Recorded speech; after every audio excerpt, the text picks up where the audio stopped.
तो आज हम पढ़ने वाले हैं लीगल एस्पेक्ट्स ऑफ बिजनेस। वैसे तो ये आपका एनटीए यूजीसी नेट का टॉपिक है, अगर आप चाहे तो उसके पॉइंट ऑफ व्यू से भी इसको पढ़ सकते हैं, या तो अगर आप बीकॉम के स्टूडेंट हैं तो भी आपके सिलेबस में ये टॉपिक है। तो लीगल एस्पेक्ट्स ऑफ बिजनेस में हम क्या पढ़ेंगे, इंडियन कॉन्ट्रैक्ट एक्ट पढ़ेंगे। उसके बाद हम पढ़ेंगे वैलिड कॉन्ट्रैक्ट्स क्या होते हैं, वॉइड कॉन्ट्रैक्ट्स क्या होते हैं, स्पेशल कॉन्ट्रैक्ट्स क्या होते हैं। ठीक है, स्पेशल कॉन्ट्रैक्ट के अंदर जो जो कॉन्ट्रैक्ट्स होते हैं उनको भी हम डिटेल से पढ़ने की कोशिश करेंगे। तो शुरू करते हैं इंडियन कॉन्ट्रैक्ट एक्ट से। इंडियन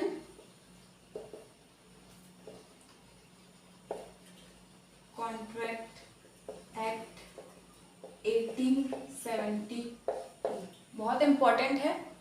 ये कब आया था? 25 अप्रैल 1872 को, और लागू कब से किया गया था? ये 1 सितंबर 1872 से। ठीक है, हमारे देश में आया था ये 25 अप्रैल को और लागू किया गया था 1 सितंबर 1872 को। याद रखना बहुत ज्यादा जरूरी है। ठीक है, इसके अलावा ये कहाँ कहाँ पर लागू किया गया है? होल इंडिया में except Jammu and Kashmir. Jammu and Kashmir में इंडियन कॉन्ट्रैक्ट एक्ट लागू नहीं है अभी तक तो, और पूरे इंडिया में लागू है। ठीक है, इसके बाद हम क्या पढ़ेंगे?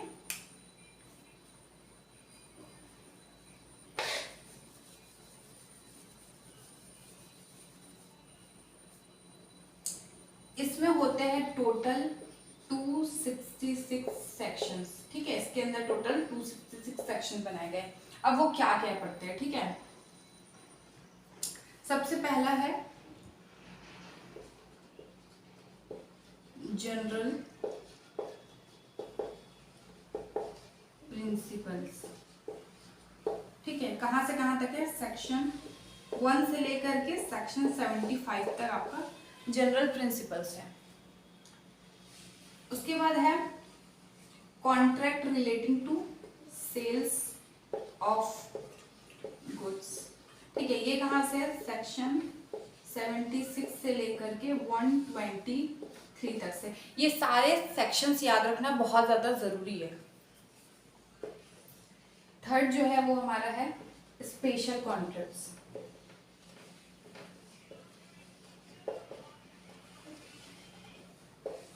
सेक्शन 124 से लेकर के सेक्शन 238 तक।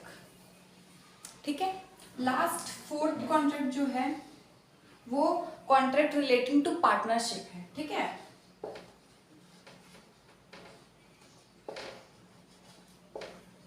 ये कहां से है? सेक्शन 239 से लेकर के 266 तक है सेक्शन। ठीक है,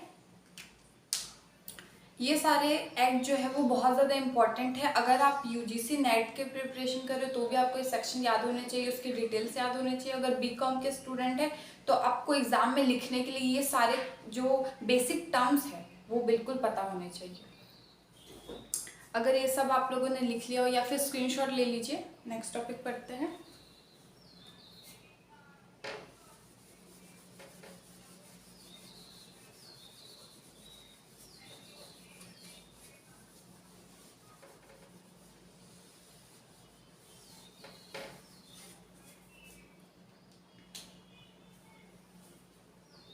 अब पढ़ते हैं वैलिड कॉन्ट्रैक्ट क्या होता है। Valid contract. अब वैलिड कॉन्ट्रैक्ट क्या होता है? देखो, सबसे पहले बताती हूँ कॉन्ट्रैक्ट क्या होता है। कॉन्ट्रैक्ट दो पर्सन या फिर दो से ज्यादा पर्सन के बीच में भी एक डीलिंग, एक एग्रीमेंट किया जा सकता है। ठीक है, अगर कोई एग्रीमेंट इनफोर्सिबल बाय लॉ होता है, यानी उसमें हमने लॉ को भी इंक्लूड कर लिया है, हमने जो है सारे काम जो है लीगल तरीके से किए है उस कॉन्ट्रैक्ट के अंदर, उस एग्रीमेंट के अंदर। ठीक है, जो भी हम काम एक साथ करना चाहते हैं तो वो इन्फोर्सेबल बाय लॉ जब हो जाता है ना तो उसको हम कॉन्ट्रैक्ट कहते हैं। ठीक है, तो वैलिड कॉन्ट्रैक्ट का क्या मतलब हो गया? ऐसा कॉन्ट्रैक्ट जो कि इन्फोर्सेबल बाय लॉ है, ऐसे एग्रीमेंट जो कि इन्फोर्सेबल बाय लॉ है। ठीक है,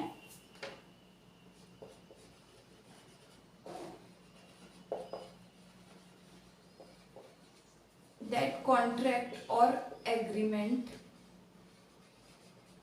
which is enforceable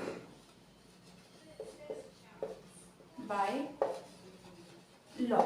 ठीक है, वैलिड कॉन्ट्रैक्ट समझ आ गया। अब वॉइड कॉन्ट्रैक्ट क्या होगा, जस्ट उल्टा हो जाएगा इसका। वॉइड कॉन्ट्रैक्ट क्या होगा, वॉइड कॉन्ट्रैक्ट क्या होगा, ऐसे कॉन्ट्रैक्ट जो कि इन्फोर्सेबल बाय लॉ नहीं है, यानी कि जिसमें कोई भी लीगल वर्क नहीं किया गया हो, कोई भी लॉ का सहारा नहीं लिया गया हो। ठीक है, विच, शॉर्टकट में लिख रही हूं, which is not enforceable by law. ठीक है, वॉइड कॉन्ट्रैक्ट और वैलिड कॉन्ट्रैक्ट क्लियर है। नेक्स्ट टॉपिक बताती हूँ।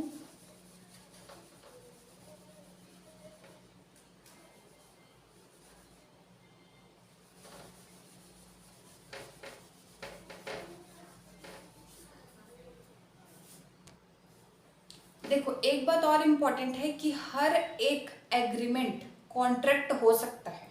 ठीक है, एग्रीमेंट का मतलब भी बिल्कुल सिमिलर होता है कि दो या दो से अधिक पार्टी या दो से अधिक लोग एक साथ मिलकर के पार्टनरशिप करते हैं या कोई भी काम के लिए एग्रीमेंट करते हैं।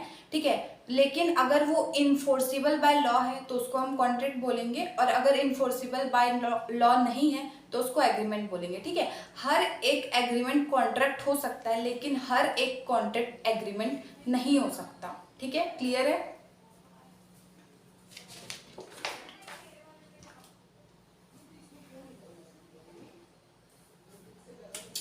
नेक्स्ट टॉपिक है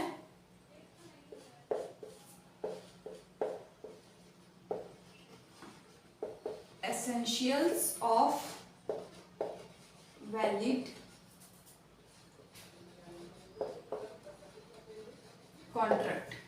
ठीक है, देखो एक चीज बता देती हूँ, अगर आप यूजीसी नेट की तैयारी कर रहे हो तो भी ये ज़रूरी है। अगर आप कॉमर्स के स्टूडेंट है, बीकॉम के स्टूडेंट है या एमकॉम में आपका सिलेबस है, फिर 12th में भी अगर आपका सिलेबस है कॉमर्स में, तो ये इम्पॉर्टेंट तो है ही, लेकिन उसके साथ अगर आप सेट जानते होंगे, स्टेट एलिजिबिलिटी टेस्ट होता है, वो अपने अपने स्टेट वाइज होता है, तो इसके ऊपर भी मैंने एक वीडियो बनाई हुई है कि आप सेट की तैयारी कैसे कर सकते हो। अगर आप असिस्टेंट प्रोफेसर की लाइन में जाना चाहते हो, आप टीचिंग फील्ड में जाना चाहते हो, तो आपको नेट तो पता ही है क्या होता है। उसके अलावा जेआरएफ और सेट की प्रिपरेशन के बारे में भी मैंने वीडियो बनाई है, वो भी आप लोगों को पता होनी चाहिए। आप लोग चाहे तो प्लीज़ जा करके देख सकते हैं। अब देखते हैं एसेंशियल ऑफ वैलिड कॉन्ट्रैक्ट क्या होता है, यानी कि वैलिड कॉन्ट्रैक्ट करने के लिए क्या क्या चीज़ें ज़रूरी है, क्या क्या चीज़ें होनी चाहिए जिसकी वजह से उस कॉन्ट्रैक्ट को वैलिड कॉन्ट्रैक्ट बोला जाएगा। ठीक है, सबसे पहले होगा offer and acceptance. Offer and acceptance का क्या मतलब है, अगर हम किसी के साथ कोई कॉन्ट्रैक्ट करना चाहते हैं तो सबसे पहले तो हम उनको एक ऑफर देंगे कि भाई हमने ऐसा ऐसा सोचा है कि आप उस चीज़ में साथ दोगे। अब एक इंसान तो अकेले कॉन्ट्रैक्ट में नहीं आ सकता। ठीक है, हमने क्या किया, सामने वाले को पूछा पहले कि आप हमारे साथ, हमने ये सोचा है, आप हमारे साथ क्या उस कॉन्ट्रैक्ट में भागीदार बनेंगे, क्या आप करना चाहेंगे हमारे साथ वो काम। ठीक है, ये हमने क्या किया, ऑफर दे दिया एक। सामने वाला अगर उस ऑफर को एक्सेप्ट कर लेता है, यानी कि सामने वाले का कंसेंट भी तो जरूरी है ना। आप ऐसे ही तो नहीं बोल सकते हमने उनको बोला है और वो तो हाँ ही बोलेंगे, या उनके हाँ ना से क्या फर्क पड़ता है, वो तो कॉन्ट्रैक्ट में रहेंगे, ऐसा तो नहीं हो सकता। हमने उनको ऑफर दिया, अगर सामने वाला पर्सन आपके ऑफर को एक्सेप्ट करता है तो उसको क्या कहेंगे, एक्सेप्टेंस कहेंगे। अगर एक्सेप्ट करेगा तभी जा करके आप एक वैलिड कॉन्ट्रैक्ट में एंटर कर सकते हैं, ये बात जानना बहुत ज़्यादा ज़रूरी है। सेकेंड है राइटिंग एंड रजिस्ट्रेशन। जैसे कि अभी मैं आपको बताई कि वैलिड कॉन्ट्रैक्ट में लीगल वर्क्स होते हैं। ठीक है, तो हर एक लीगल वर्क्स राइटिंग में होते हैं, रजिस्ट्रेशन होता है हर एक लीगल वर्क का, ठीक है।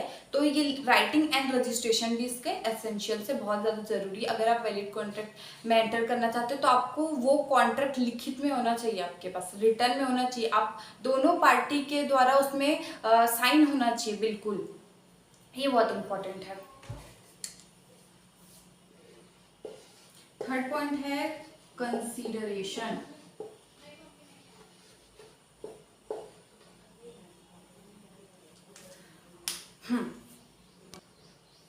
अगर कोई वैलिड कॉन्ट्रैक्ट आपने एंटर किया है वैलिड कॉन्ट्रैक्ट में, तो उसमें जो भी चीज़ की डीलिंग की जा रही है, ठीक है, कोई भी गुड्स की कोई भी सर्विसेज की अगर डीलिंग की जा रही है तो उसके बदले कंसिडरेशन मिलना बहुत ज़्यादा ज़रूरी है। और कंसिडरेशन एक मॉनेटरी टर्म्स में होना चाहिए, ठीक है, कैश बेसिस पे, ज़्यादातर ये माना जाता है कैश बेसिस पे होगा तो अच्छा होता है, ठीक है।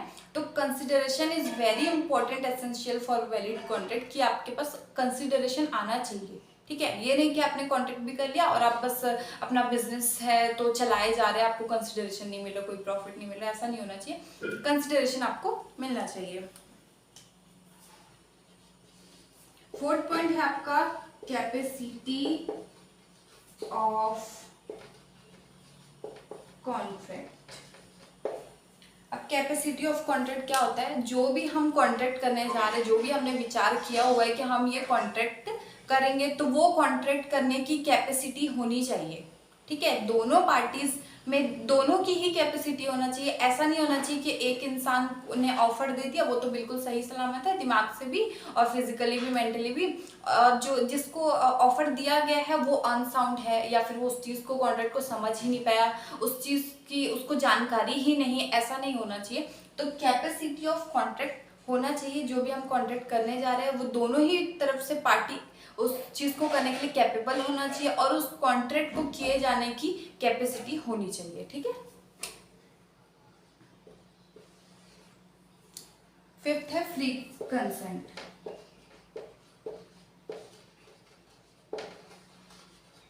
फ्री कंसेंट का क्या मतलब होता है? अगर कोई भी दो व्यक्ति जो है वैलिड कॉन्ट्रैक्ट में या कॉन्ट्रैक्ट में एंटर करना चाहते हैं, एक दूसरे के साथ मिलकर के कोई काम करना चाहते हैं, कोई डीलिंग करना चाहते हैं, तो दोनों का फ्री कंसेंट होना बहुत ज़्यादा ज़रूरी है। यानी कि एक इंसान दूसरे पे अपनी मर्जी नहीं थोप सकता, वो उसको सिर्फ ऑफर कर सकता है, उसको वो काम करने पे मजबूर बिल्कुल नहीं कर सकता। तो फ्री कंसेंट का यही मतलब है कि ऑफर भी अपनी मर्जी से देना चाहिए और एक्सेप्टेंस अगर उसका किया जा रहा है तो वो भी अपने मर्जी से, ना ही किसी दबाव में या कोई धमकी दे करके या जबरदस्ती नहीं होना चाहिए, तभी जा करके वो एक वैलिड कॉन्ट्रैक्ट बनता है। सिक्स्थ है लीगलिटी ऑफ ऑब्जेक्ट। अब लीगलिटी ऑफ ऑब्जेक्ट क्या हो गया? ठीक है, लीगलिटी ऑफ ऑब्जेक्ट क्या है? अगर आप कोई भी कॉन्ट्रैक्ट करे हैं और अगर उसमें कोई गुड्स की डीलिंग हो रही है, ठीक है, कोई गुड्स की डीलिंग हो रही है या कोई सर्विसेज की डीलिंग हो रही है, तो वो लीगल होना चाहिए। आप गलत काम के लिए कॉन्ट्रैक्ट में एंटर नहीं कर सकते, आप इलीगल वर्क नहीं कर सकते कॉन्ट्रैक्ट में, ठीक है। आपको पूरा पूरा लीगल वर्क करना। आप जो भी ऑब्जेक्ट की डीलिंग कर रहे हैं, जो भी गुड्स की डीलिंग कर रहे हैं, वो एक लीगल होना चाहिए, इलीगल नहीं होना चाहिए। 7 पॉइंट आपका है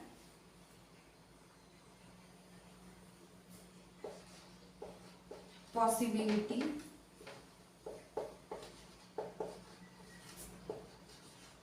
of performance.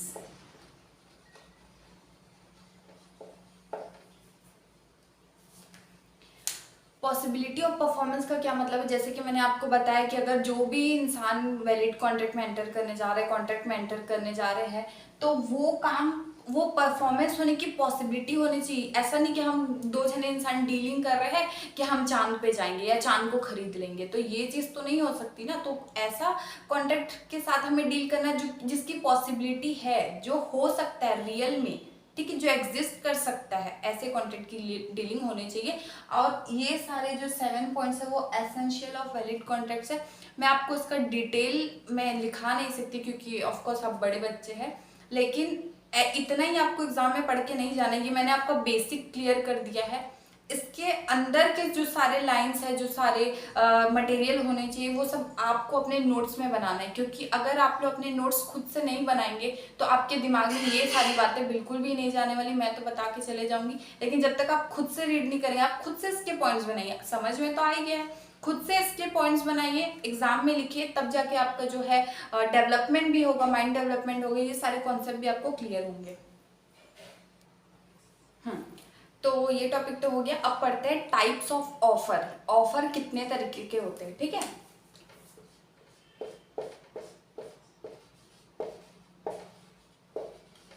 Types of offers. Offers कितने तरीके के होते हैं? सबसे पहले होता है एक्सप्रेस ऑफर।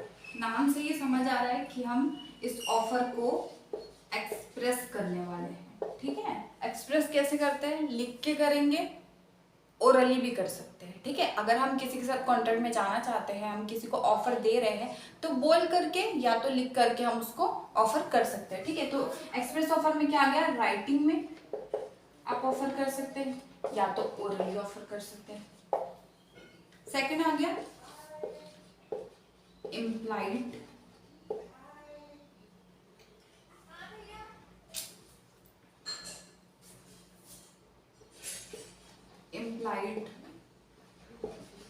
ऑफर, ठीक है। इम्प्लाइड ऑफर क्या होगा? ये रिटर्न में नहीं होता है, ना ही ओरली होता है। बस एक इंसान, दो व्यक्ति अगर कोई बात कर रहे हैं, ठीक है, तो ऐसा लगता है कि सामने वाले इंसान ने हमें ऑफर दे दिया है, ठीक है। ये राइटिंग में या ओरली बिल्कुल नहीं होता है। बस एक एक्शन के जरिए आपको लगता है कि हाँ, सामने वाले ने हमें इस बात के लिए ऑफर दे दिया, उसको क्या बोलते हैं? इम्प्लाइड ऑफर, ठीक है। थर्ड ऑफर होता है स्पेसिफिक ऑफर। नाम से ही समझ आ रहा है कि ये ऑफर जो है वो एक स्पेसिफिक टाइम ऑफ पीरियड के लिए होगा, स्पेसिफिक पर्सन के लिए होगा, ठीक है। हर जनरल पब्लिक के लिए नहीं है ये ऑफर, किसी किसी चुनिंदा पर्सन के लिए ये ऑफर है, स्पेसिफिक ऑफर, ठीक है। फोर्थ आपका पॉइंट है जनरल ऑफर।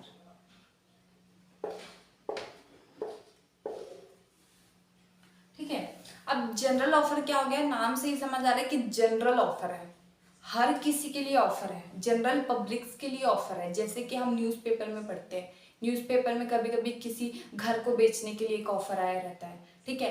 कभी कभी कोई सेल लगी रहती है तो उसका पैम्पर्ड घर में आता है, तो वो क्या है? General offer. वो किसी एक पर्सन के लिए या एक स्पेसिफिक पर्सन के लिए नहीं है, वो हर एक इंसान के लिए, वो पूरे पब्लिक के लिए, तो उसको क्या बोलेंगे? General offer. जनरली ऑफर दिया जा रहा है, हर किसी पब्लिक को दिया जा रहा है, ठीक है। जनरल ऑफर बोलेंगे इसको। कितने ऑफर्स हो गए? 4। फिफ्थ हमारा ऑफर है जिसको बोला जाता है क्रॉस ऑफर।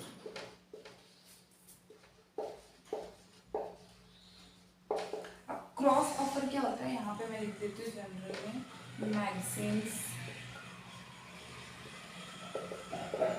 या फिर न्यूज़पेपर, ये सब में आपको ऑफर किए जाते हैं। क्रॉस ऑफर क्या होता है?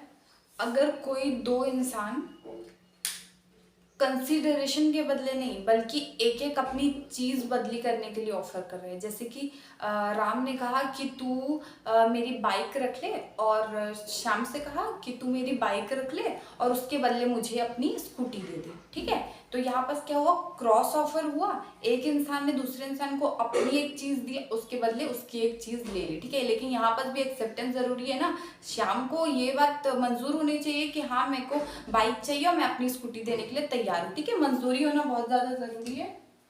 क्रॉस ऑफर के बाद आता है स्टैंडिंग ऑफर।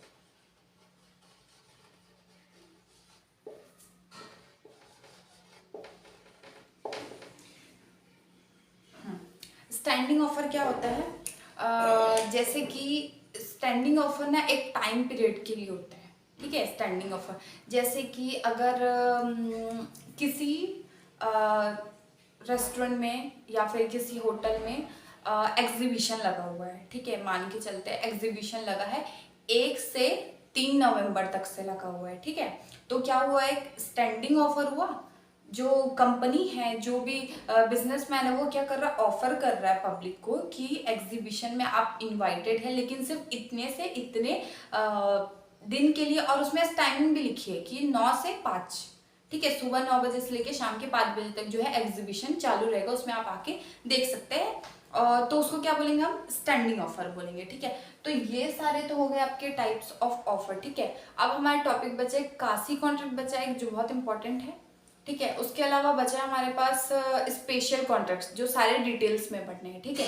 उसका भी एक वीडियो पार्ट 2 में आएगा। अभी तक के लिए इतना ही। अगर आपको कोई भी गाइडेंस चाहिए एनटीए यूजीसी नेट जेआरएफ के लिए, कोई भी बुक्स में अगर इश्यू है कि आपको बुक्स नहीं पता कौन से बुक से आपको पढ़ाई करनी है, तो आप मेरे को कमेंट में ज़रूर बताइए, मैं आपके सारे डाउट्स क्लियर कर दूंगी, ठीक है। मिलते हैं नेक्स्ट पार्ट में।